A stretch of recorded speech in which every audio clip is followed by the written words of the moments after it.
guys, welcome back to my channel Preeti Smiling Beauty. So all welcome to my channel.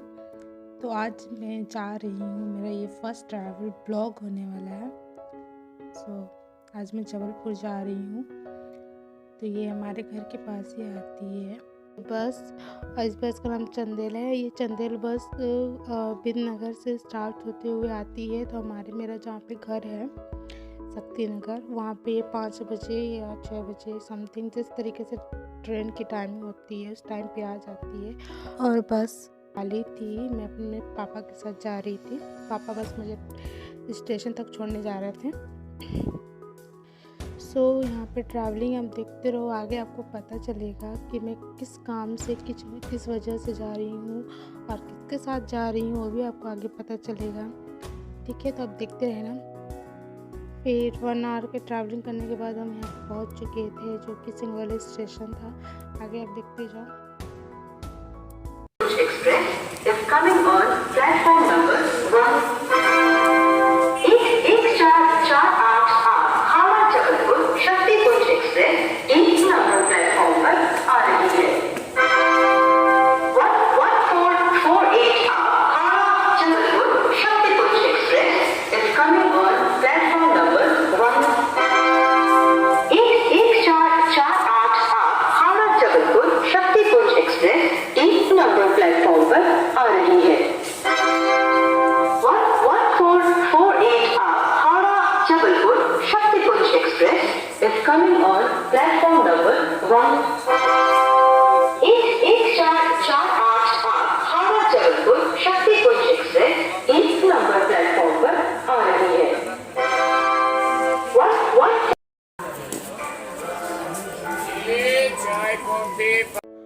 तो मैं यहाँ station पे आ गई थी। मैं अपने पापा के साथ आई थी और ये मेरा दूसरा ट्रैवल था ट्रेन में।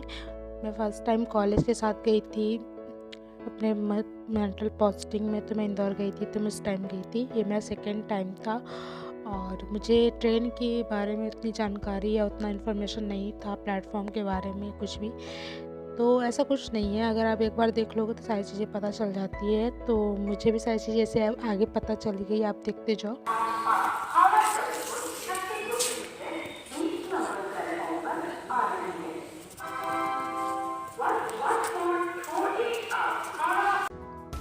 यहाँ पे मैं ट्रेन पे बैठ चुकी थी और अभी ट्रेन स्टार्ट नहीं हुई थी, कुछ टाइम था स्टार्ट होने में। और मैंने वीडियो नहीं किया जब ट्रेन आई, क्योंकि मुझे खुद ही बहुत कन्फ्यूज़न था कि किस बोगी में बैठना है, कितना नंबर है, क्या है क्या। मैंने कभी पहले अकेले नहीं बैठी थी, मुझे समझ नहीं आ रहा था, तो थोड़ा सा मैं उस चीज़ में हो गई थी। तो इस वजह से मैंने अभी स्टार्ट किया था ब्लॉग। फिर यहाँ पे ट्रेन चलने लगी थी, पापा को मैंने बाय बोल दिया था, पापा चले गए थे घर। ये थोड़ी ट्रेन लेट पे थी और मैं जिसके साथ जा रही थी वो बरगवा स्टेशन पे, मतलब वो आने वाली थी। तो मैं यहाँ सिंगरौली से बरगवा तक अकेले ही गई थी, इसलिए मुझे ज़्यादा कन्फ्यूज़न हो गया था। लेकिन ये है ना कि हम कुछ भी होता है अच्छे के लिए होता है और हमें सीखने के लिए मिलता है। तो मैंने इस ट्रैवल में बहुत कुछ सीखा कि खुद अकेले कैसे जाना है, क्या करना है। फिर आगे देखते जाओ। इस दिन इतनी फॉग थी, बहुत ठंडी लग रहा था, हाथ पैर पूरे एकदम कड़ गए थे, क्योंकि विंडो ओपन थी। जस्ट ब्लॉगिंग के लिए मैंने ओपन किया था। सिंगरौली एमपी जो स्टेशन है वहाँ पे 2 ही प्लेटफॉर्म है। तो ये फर्स्ट प्लेटफॉर्म पे आई थी, जो कि शक्तिपुंज थी ट्रेन। और यहाँ पे इंटरसिटी भी चलती थी, लेकिन शायद ड्यू टू कोरोना वो अभी बंद हो गई है, तो अभी वो नहीं चल रही थी। फिलहाल एक ही ट्रेन जा रही थी, वो भी शक्तिपुंज। तो जा रहे थे हम। और सिंगरौली स्टेशन पे आपको कंफ्यूजन नहीं होगा, क्योंकि 2 ही प्लेटफॉर्म है, आपको समझ में आ जाएगा। या तो उस पर आएगी, या तो फर्स्ट पे आएगी तो सेकंड पे आएगी, इसी प्लेटफॉर्म में, तो उस पर तक कंफ्यूजन नहीं होता है।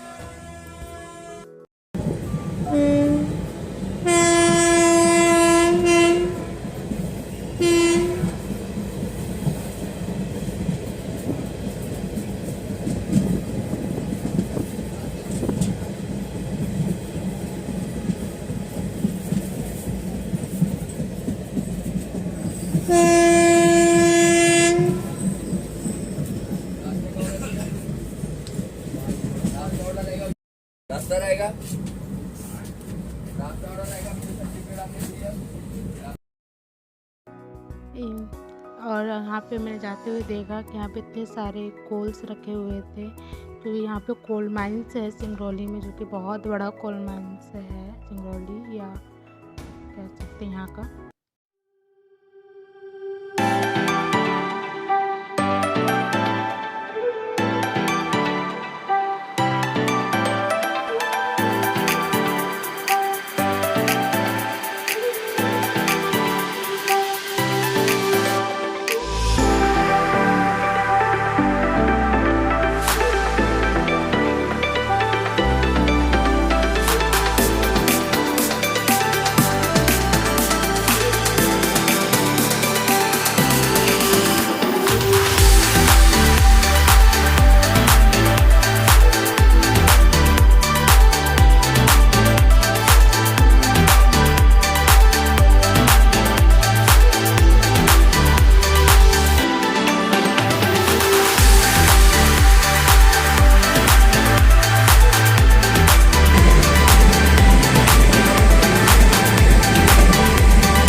फिर कुछ देर के बाद यहाँ पे बरगवा स्टेशन आ गया था, और मैं जिनके साथ जा रही थी वो भी आ गई थी।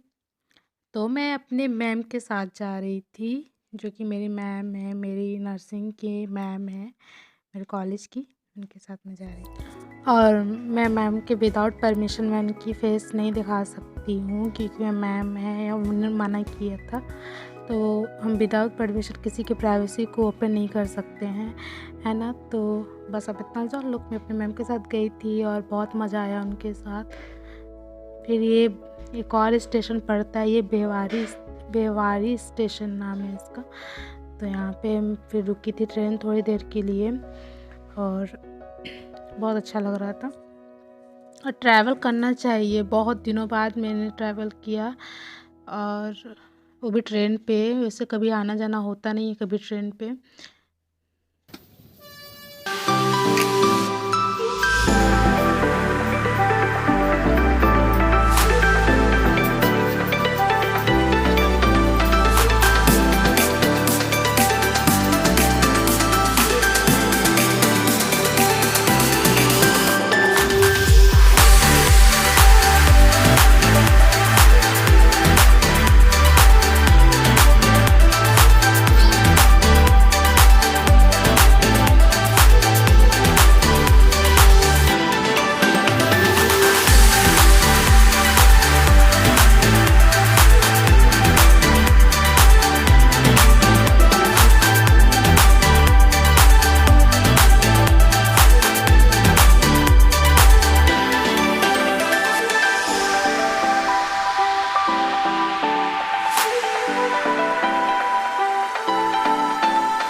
फिर यहाँ पे मैं आपको बहुत इंटरेस्टिंग चीज़ दिखाने वाली हूँ। एक यहाँ पे ब्रिज थी, और इतना बड़ा नदी था, क्या था पता नहीं, मुझे इस ब्रिज का नाम भी नहीं पता, इस नदी का नाम भी नहीं पता, आप आके देख लो। और ये इतना सुंदर लग रहा था ना। पानी वाली चीज़ें हमेशा ही प्यारी लगती हैं, लेकिन बहुत ही ज़्यादा रिस्क वाली भी होती हैं। देख के डर भी लग रहा था, लेकिन मज़ा बहुत आ रहा था। और हाँ, जिसको भी इस रिवर का नाम पता हो तो प्लीज़ कमेंट बॉक्स में ज़रूर लिखना।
आपने ट्रेनों पे बहुत देखा होगा कि बहुत से ऐसे लोग होते हैं जो कि बहुत मतलब कुछ कर नहीं सकते हैं, लेकिन उनके मतलब हैंडीकैप रहते हैं वो। और कुछ ऐसे लोग होते हैं कि जो सिंगर भी होते हैं, सच में हिडन टैलेंट होता है उनमें और इतना प्यारा सॉन्ग गाते हैं। ऐसे लोग की हमेशा हेल्प करनी चाहिए। एटलीस्ट आपके पास 1-2 रुपये भी हो तो भी उनको दे देना चाहिए। तो आप आगे देखना एक प्यारा सा सॉन्ग भी गाते हुए इंसान को और अच्छे से बजाते हैं।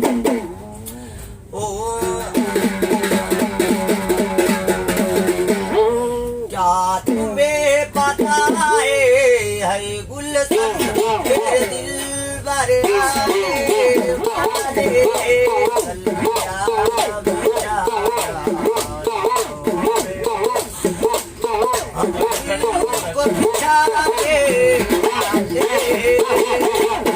क्या तुम्हें पता है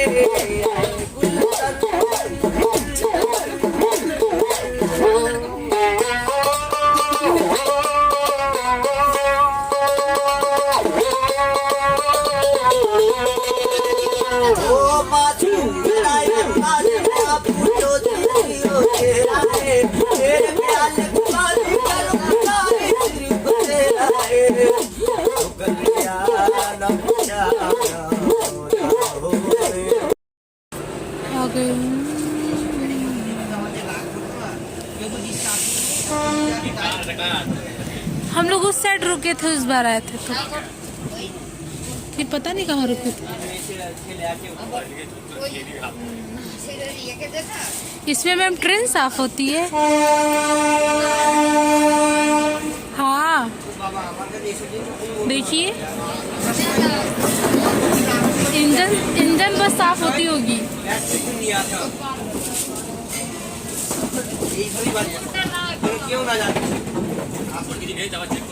आज मौसम ऐसा किया है।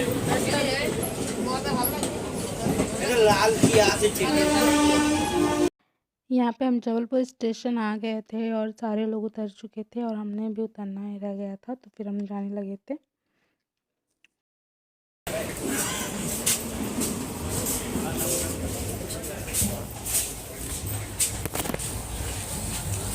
एकदम रुक जाएगी तभी रुकना, नहीं तो पीछे की तरफ करती हूँ।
यहाँ पे मैम मुझे समझा रहे थे कि यहाँ पे हर एक प्लेटफॉर्म पे उसका नंबर लिखा रहता है कि कौन सा प्लेटफॉर्म है। यहाँ पे जीबीपी लिखा है तो मतलब जबलपुर है, और S1 S2 ऐसे कुछ प्रेडिक्शन करके नंबर लिखे रहते हैं। इसका मतलब ये है कि वो पहले से प्रेडिक्शन करके एक नंबर लिख दिया जाता है कि S1 S2, तो शायद इस स्थान पे, इस जगह पे वो बोगी रुकेगी। ट्रेन तो चली जाएगी लेकिन यहाँ तक कि वो बोगी आएगी, तो इस तरीके से समझ सकते हैं। और यहाँ पे ऊपर में मैम मुझे समझा रही थी कि अब इधर से जब हम ऊपर से जाते हैं तो किधर 1 प्लेटफॉर्म है, किधर 2 प्लेटफॉर्म है, तो हमें किधर जाना है, वो सारी चीज़ें ऊपर लगी रहती हैं, तो इतना दिक्कत नहीं हो सकता है। देख देख के हमें बस जाना है, पढ़े तो है ही। समझदार हैं ये, तो समझ के हमें जाना है। और यहाँ पे थोड़ा सा कंफ्यूजन हो सकता है क्योंकि यहाँ पे 6 प्लेटफॉर्म है, लेकिन यहाँ पे आपको यहाँ पे सारी चीज़ें लगी रहती हैं ऊपर नीचे कि आपको किधर से जाना है। एरो बना रहता है कि आपको फर्स्ट प्लेटफॉर्म पे किधर है तो आप किधर किस एरो पे जाना है, सेकंड किस एरो पे जाना है। तो ऊपर सारी चीज़ें रहती है, ऐसे देख देख के समझ के आप जा सकते हैं। कोई इसमें टेंशन वाली बात नहीं है, क्योंकि मैं खुद नहीं गई थी तो मुझे बहुत ही ज़्यादा कन्फ्यूज़न हो रहा था। तो मैंने जब देखा कि नहीं इतना कुछ प्रॉब्लम नहीं है, ऊपर से सारी चीज़ें लिखी रहती हैं किस नंबर पे आएगी, कैसे आएगी, किधर जाना है, तो समझ में आ जाता है अपने आप ही। तो ये सारी चीज़ें मैंने सीखी। तो हम यहाँ पे प्लेटफॉर्म नंबर शायद 6 पे जा रहे थे, जो कि वहाँ पे मेन जबलपुर का एंट्रेंस है। एंट्रेंस वहाँ से हम निकल रहे थे। फिर यहाँ पे हम आ गए थे 6 प्लेटफॉर्म पे, जहाँ पे मतलब हम पीछे साइड से निकल गए थे, मेन एंट्रेंस से नहीं निकले थे, पीछे साइड से हम निकल रहे थे यहाँ पे।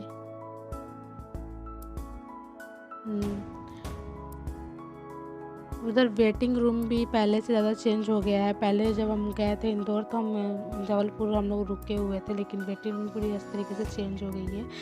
तो मैं और मैम बस घूम रहे थे, देख रहे थे कि इधर क्या है। फिर इसके बाद ज़्यादा वेट करने से बेहतर था कि हम यहाँ से निकल गए थे, क्योंकि टाइमिंग बहुत हो गया था। हमें ट्रेन इतनी लेट थी कि हमें 3 बजे वहाँ तक पहुँचे थे हम, और हमें अपना काम भी करना था। इस वजह से हम चले गए थे, वहाँ से जल्दी निकल गए थे।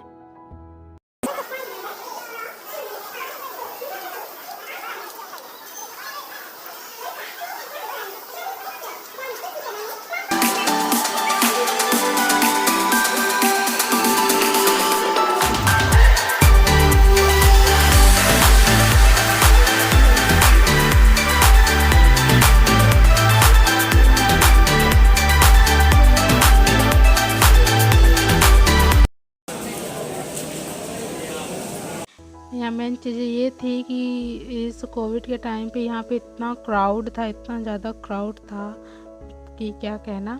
और यहाँ पे हम मैम जा रहे थे। मैम यहाँ पे बहुत पहले से रह रही हैं ऑलरेडी। उन्होंने यहाँ 4 साल जबलपुर में अपनी स्टडी कंप्लीट की थी, BSc नर्सिंग की। फिर उसके बाद मैम हमारे कॉलेज में हमें पढ़ाने आई थी। फिर अभी वो MSc कर रही हैं। और मैम टीचर होते हैं, उनको भी यहाँ की पूरी जानकारी है हर एक जगह पे, क्योंकि मैम यहाँ पे पहले से रह चुकी हैं। उनका भी बहुत सारा ड्यूटी लगा था, कम्युनिटी ड्यूटी। तो इतने अच्छे तरीके से जबलपुर को जान चुकी हैं कि मैम को मतलब घर जैसा ही लगता है, वो अपने बता रही थी। और आगे ये ब्लॉग बहुत ही बड़ा हो गया है, तो अब आगे बने रहें, आपको पता चलेगा कि हम किस काम से कहाँ गए थे और हम कहाँ कहाँ घूमे। और कहीं जाना मत, नेक्स्ट पार्ट बहुत जल्दी आने वाला है, क्योंकि अभी ये ट्रेलर था, पिक्चर अभी बाकी है। So guys stay tune, bye guys.